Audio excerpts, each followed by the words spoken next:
shattered box office and the pay-per-view records across the board. He has made a transition to boxing, facing Jake Paul last in a sold-out event. The fighting part of Stockton, California is here. Welcome, Nate Diaz!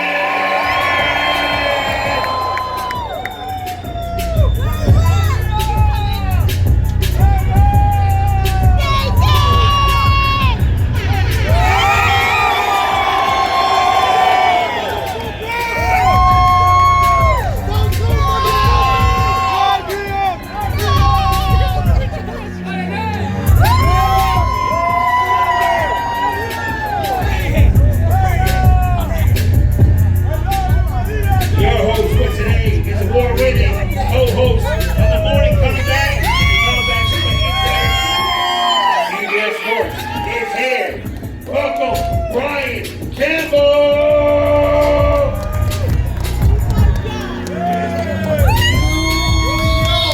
How is it out there, folks? Times Square. Welcome to the Palladium for stop number 2 on the Coast to Coast Baddest Store. Two of the biggest names in terms of icons in combat sports history, with some unfinished business as we continue to set the stage for Saturday, June 1st from the Kia Forum in Los Angeles and live on Fan Mio pay-per-view. It is Nate Diaz versus Jorge Masvidal. Part 2, Last Man Standing. The city's so nice we had to name it twice. I'm in a fight that was so good, but abruptly stopped the first time back in 2019. This time we're going to do it again in the boxing ring as they look to settle their rivalry in a 10-round light heavyweight throwdown. The pay-per-view can be purchased right now going to fanmio.com/PPV, and thousands have already joined the pre-sale list to be there for this highly anticipated showdown in person. You can sign up for the pre-sale right now at fanmio.com/fight. And finally, tickets will go on sale to the general public this Thursday, April 18th, 10 a.m. Pacific time through Ticketmaster. I wanted to shout out the man responsible for putting this together, the CEO of FanMio, Solomon Angle. As it's brought together two guys with more street cred than just about everybody in here combined. Okay, just about. I don't want to shout out anybody negative out there, right? But before we hear from these two main eventers, a couple fights have already been announced for this card. Going to be a 6-round lightweight bout matching Sean Garcia, the younger brother of 140-pound superstar Ryan Garcia, against Amado Vargas, the unbeaten son of former world champion Fernando Vargas. And the announced co-feature comes Saturday, June 1st. How about former UFC lightweight champion Anthony Showtime Pettis? Taking on the gentleman on my far right, representing the Diaz camp in Stockton, California, riding a 5-fight boxing win streak after a decorated MMA career, Chris Avila. And Chris, wanted to ask you first to be taking on an iconic name in Showtime Pettis, but your transition from MMA to boxing after your last MMA fight in 2021, 5 straight victories. What does this fight mean to your boxing career here, June 1st against Anthony Pettis? It means a lot.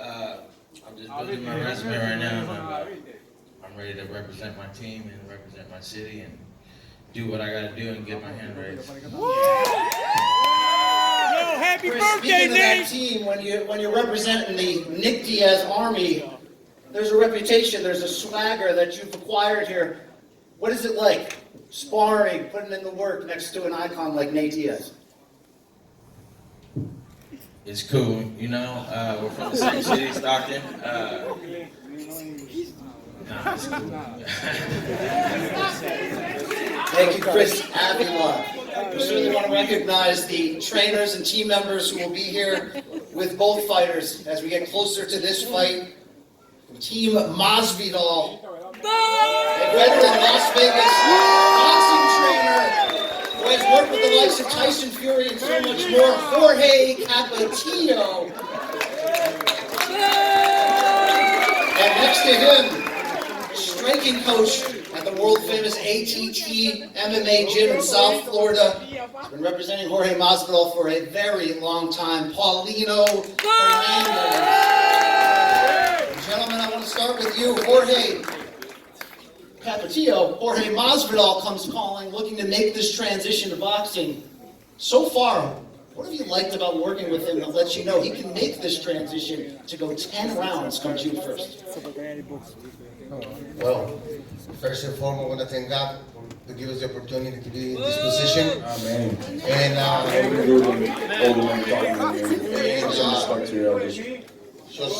this is great to have a BMF champion, a UFC champion, a warrior like Jorge Masvidal.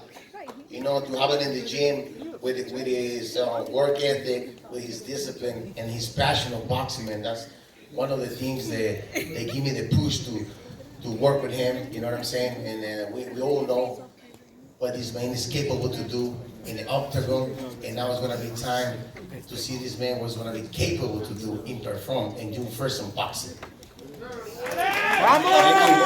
Paulino, I see that BMS strap around your shoulder that Jorge Masvidal captured back in 2019 in the first fight. How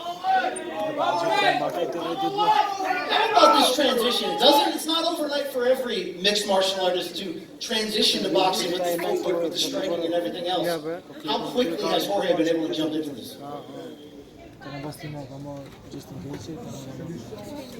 Primeramente, muchas gracias por la oportunidad.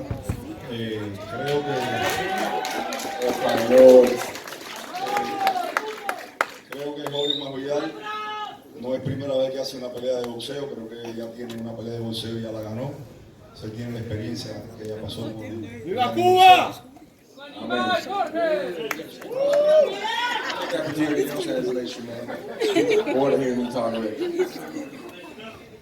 Well, this is not the first time that Jorge is stepping in the ring. He already has one fight. Knock him out, he won Daddy. a fight, and so it's not an extreme sport for him. And he's doing a great transition from MMA to boxing. We have a team of Masvidal, of course, in the corner of Nate Diaz, a veteran of Northern California pro boxing gym for many decades, working with multiple title challengers. Richard Perez. And the two of you were just making Nate's professional boxing debut last summer against Jake Paul, went 10 hard rounds. What type of adjustments, improvements are you working on to prepare for Jorge Masvidal? We're always prepared. Nate doesn't mess around. If there's times that, he might get hurt, but he's dedicated. You'll see him in the fight. Coach Perez. Now to start with the main eventers. Representing Miami. Started on YouTube in the backyards with the legend himself, Kimbo Slice.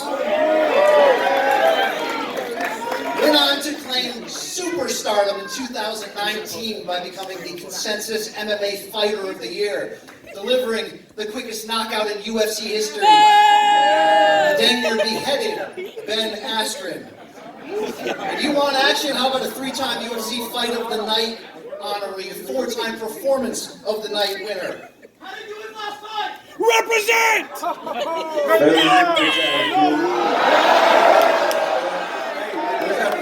Bring that fool over here, he's been popping off like that. Give a bitch ass out. You scared ass motherfucker. Shut your ass up over there.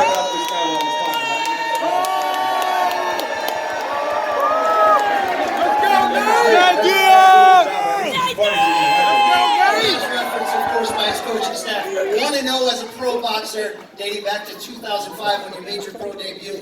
Jorge Masvidal. Jorge, last April, you walked away from MMA. You retired. Your promotion, Gamebred Promotions, Gamebred Bare Knuckle MMA has taken off. But the phone call did come in to get you out of the bullpen, to get back up in there and get back into the fight game. What is it about this rematch and this fighter across from you, Nate Diaz, that you said, yeah, I'll do that. I'm not done yet. The money has something to do with it, of course, but I thank God that I'm blessed. I don't have to continue to compete for the money. You know, when the opportunity got shown and I got some of the opponents on the list, I definitely got excited, man. It's more for legacy at this point than anything else, you know. Nate was one of the names on the list, and they said that they were pretty sure that they could make that fight happen. Obviously, the small speculation that the fight, you know, got stopped early, whatever. Let's fucking find out. You know what I'm saying? Nate's had a lot of tools in his career, and I feel that he's one of the better fighters that come through in the UFC. The best! Well, that's your opinion. I got mine, right? You're gonna sleep! No, never, motherfucker. Never, motherfucker. I'm just gonna get in and do my job, man. And fucking get my hand raised and take his ass out, you know? When I signed up to fight, man, I didn't sign up to high five and nobody to take pictures of other motherfuckers in this game. I've only signed up for one thing, to be as brutal as I can, to set myself apart from the next man, and bring a fat ass paycheck to my home and my family, so fuck everybody in this bitch. Of course, across from Jorge Masvidal, on Saturday, June 1st. Let's go, Nate! You just have to say it, right? The 209, Stockton, California. A man who was not motherfucking surprised at all when he stopped Conor McGregor in the first of two pay-per-view blockbusters in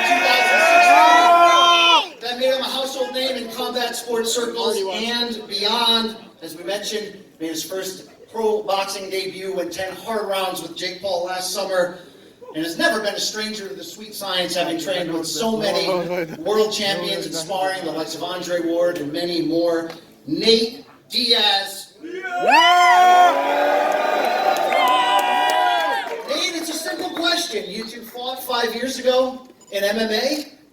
This rematch, though, in boxing. Why boxing and not MMA to do it for chapter 2 of this rivalry?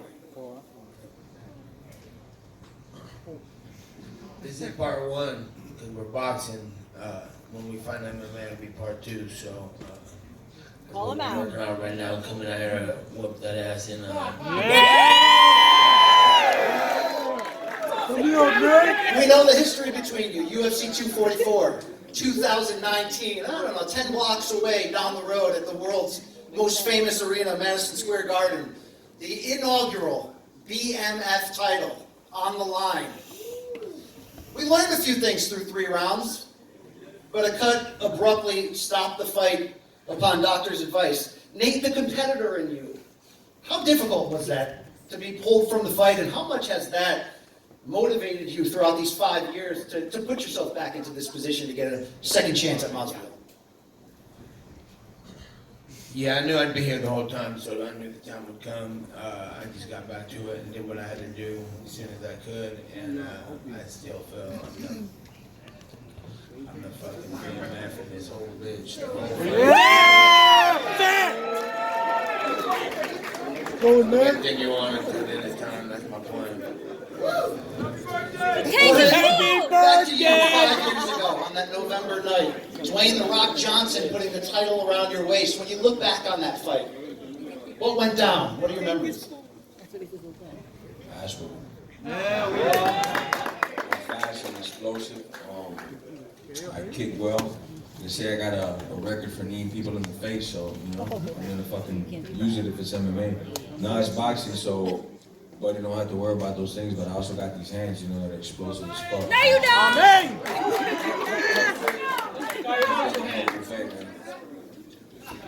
Initially, after your victory, you said, look, we will run this back. Was there ever a doubt in your mind that the Chapter 2 wouldn't happen in some form, whether it's boxing, whether it's bare knuckle? I mean, heck, if you guys filled out Times Square, I'm sure it'd draw a crowd for if you want to do a trilogy after this fight. But did you always know you'd be back here a second time against this icon across from you? I didn't 100% believe that when he became a free agent, and then that's the only time I was like, maybe the rematch won't happen, you know. Because I'm still signed to the UFC, so it's not like I just get up and leave, you know. Luckily, I got this deal that allowed me to fight 3 boxing matches, and this is the first one. There you go. Nate! Be honest here, Jorge. There was a lot of respect between you the first time around. Something has changed. What specifically has changed? You know, I still respect him as a human being, as a person. I don't know what his training regimen is like, but I know how he's made his money in the sport, much like how I've made my money, getting up early, working out, and we come from similar backgrounds. So I definitely got respect for him as a human being, as a competitor. But when it comes to fighting, I'm trying to fucking end motherfuckers, and I'm trying to end his ass just like the next man. You know? So there's no bad blood on my side. I know he wasn't happy with the results, and he said some things and didn't say well with me, like calling me a coward and a quitter, which I've never put in a fucking fight. Tell me the one time I quit, cocksucker over there. I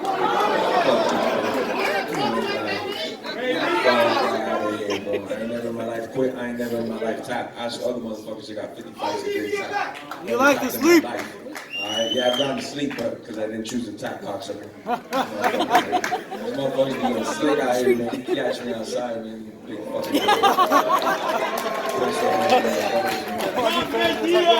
fucking Nate, on the flip side, does it matter to you? Do you respect him as a man, as a fighter, after sharing 3 rounds of action with him in the UFC cage? Yeah, I respect everybody who fights in the cage or at all, and that ain't got nothing to do with it. We got a fight to do, and we gotta figure this all out. Real fans love you both. We will. If there's a fight before the fight, sometimes it can happen at the negotiation table when the details get worked out. When we figure out who's the A side and the B side. Nate, was this an easy negotiation to get to this point? To get this fight on paper ahead of you first? Yeah, be more specific. Did you get what you asked for? Yeah, I didn't ask for anything. Just fuck him up. Jorge says he didn't ask for anything. If I've been following your interviews in recent days closely, you seem to have a different tune, calling Nate a diva in the build-up to this fight. If it wasn't him, it was his manager, because, you know, we were talking to his manager, and like, well, if it ain't like this, he's not fighting. So I don't get it. If it's negotiation tactics, or it's like you don't want to scrap over fucking whose name goes on top. When usually the winner gets to decide a lot of these things. You know, the guy that won the last fight gets to decide if they're walking out first or last. You know, so shit. I mean, it's there on paper. You know, there's a reason why it's written out the way it is. I won the last fight. Why wouldn't my name be first? You know. But I don't really give a fuck, because at the end of the day, all I want to do is fight, and motherfuckers will be able to tell that. You whoop that ass. That's what you're gonna do. I'm just a dog. What you do, man?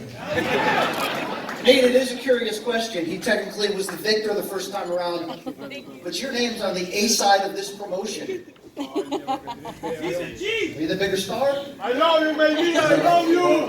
Venezuela te apoya. Well, I didn't ask for anything. It's just it's happening, so. Fuck him up, Nate! Venezuela te apoya, baby. God bless you, baby. If I had a rematch recommendation, it would be for an MMA fight. Yeah! Woo! I love you, baby. I love you.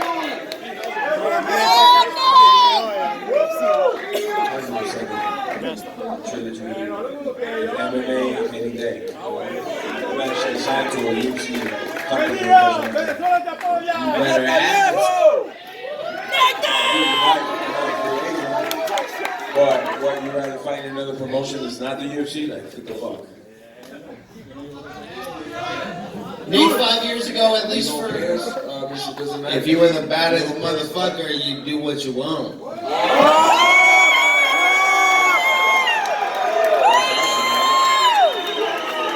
That's how I'm not gonna catch a lawsuit just because I want to fucking go and fight on the side of a KFC button.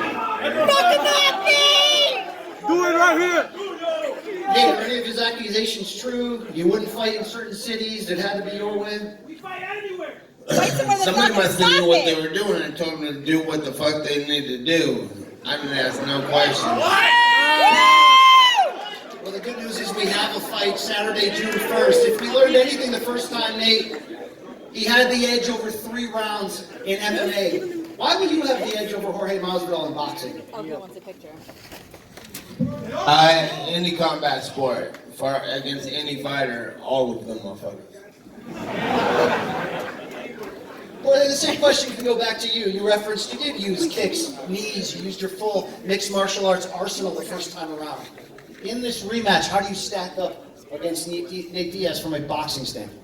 One, the main thing that counts is I'm a bigger dog. He has a car. Fuck who's in front of me. I got more heart, I'm more dog, I'm gonna go through more pain, more fatigue than any of these motherfuckers. And particularly in boxing, I got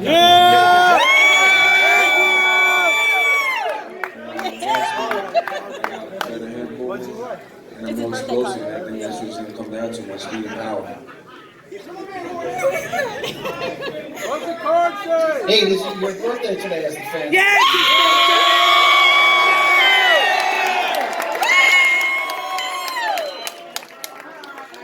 Happy birthday to you. Happy birthday to you. Happy birthday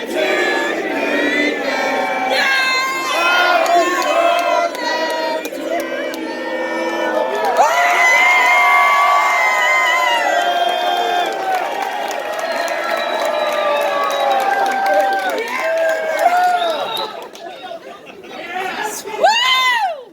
We mentioned Nate's pro boxing debut last summer against Jake Paul. Lost the unanimous decision. Fuck Jake Paul. That shit ain't real.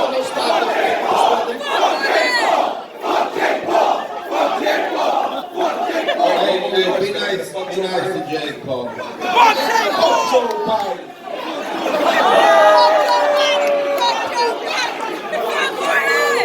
So Jorge, Hey, drinks on me, man. I know about it. Hey! What we doing? Whiskey? Send me a fucking whiskey. what do you think back last August, the 10 rounds that Nate put in against Jake Paul in his pro boxing debut? What did you learn about him as a boxer in that fight? Trash. Nah, I honestly, man, from looking at me, you know, it didn't look like he took the Jake Paul the most serious, you know. And I mean, who would, right? This kid was just swallowing bananas on like my videos. So it's not like I blame him. You know, it's not like I blame him for not being in the best shape of his life for Jake. Shit's not real. You know, I'm a different type of cat, and he knows that firsthand experience. So I hope he's just prepared for what me and him got to do. I don't really give a fuck what happened in the Jake Paul fight because I know Nate is a warrior and he can fucking take a beating and give one. You go.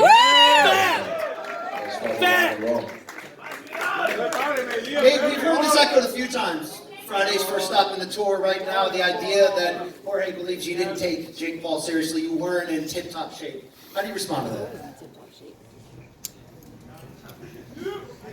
Yeah, I take every fight serious. I started camp a little early, the long camp, and I'm fucking burned out on giving a fuck. And so when I got a little closer, it's like whatever. But regardless, every fight serious.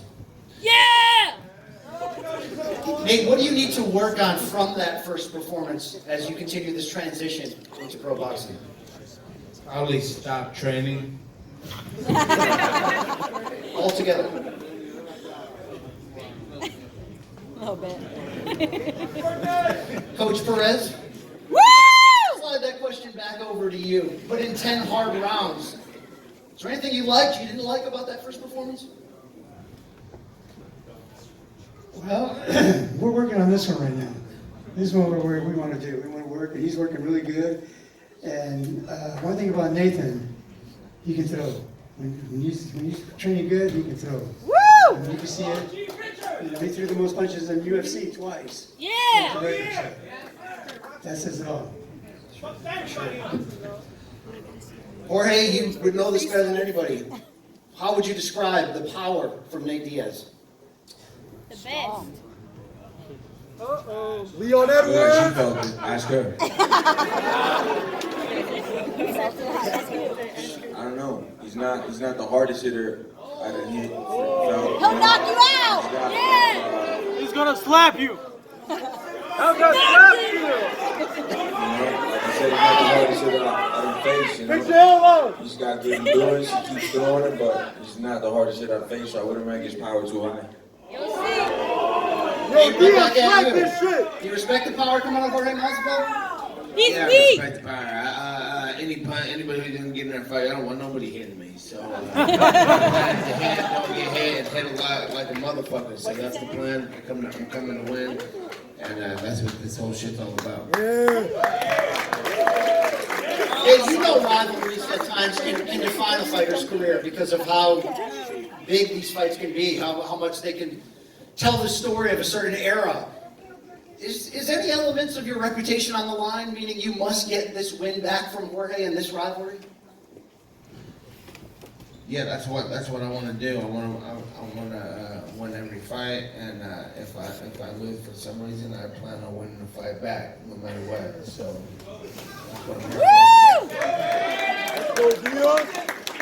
5 years have gone by, of course, since the first time you guys met.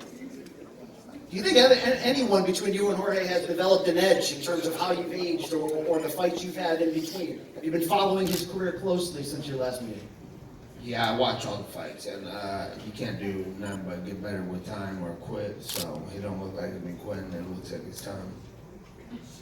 Yeah. How about you, Jorge? Do you expect a more dangerous Nate than the last time? Do you think the rules changes will bring out an advantage for him at all in this boxing match? Not like an advantage, but I've always felt he had some of the better hands in the UFC now with boxing, so I definitely feel that that'll claim him. I feel he's not a good kicker at all, giving him or taking him. So that was definitely an advantage that I had in the UFC, but now it's boxing. I still feel I got the better hands though, so let's go. That's a fact.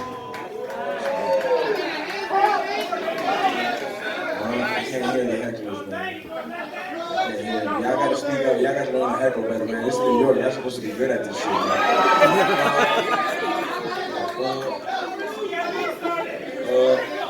Where's Nick? Jorge, a little bit of a Nate crowd here in New York City. I'm hoping LA is rowdy because I like the hostile crowds, man. I've always gone to hostile places and done my thing. My home has always been on the road. I've only fought Miami once or twice, so I really give a fuck if the crowd is with me or not because I know God's with me, so I give a fuck. You feel me? That's why I ain't got no fear for no man because God be with me. There is no God. God, yeah, in your book, cocksucker. I'm going to take some questions from the media in attendance tonight. You can identify yourself. Radio right here from the second side. First question. Miami, before concluding Friday, Los Angeles, 6:30 p.m. Pacific time. Gentlemen, if we can face off. Stop two on this tour. Yo, I want to give a shout out to my team, my partner Chris Villa, been sparring with him for about 10 years now. That's the baddest motherfucker right here. Baddest motherfucking girl. You know what's up. Hey, I brought my OG from back in the day, Richard Madonna, with me to watch my back to make sure we're fucking. Welcome to the homies of the team.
Let's give it up for these two.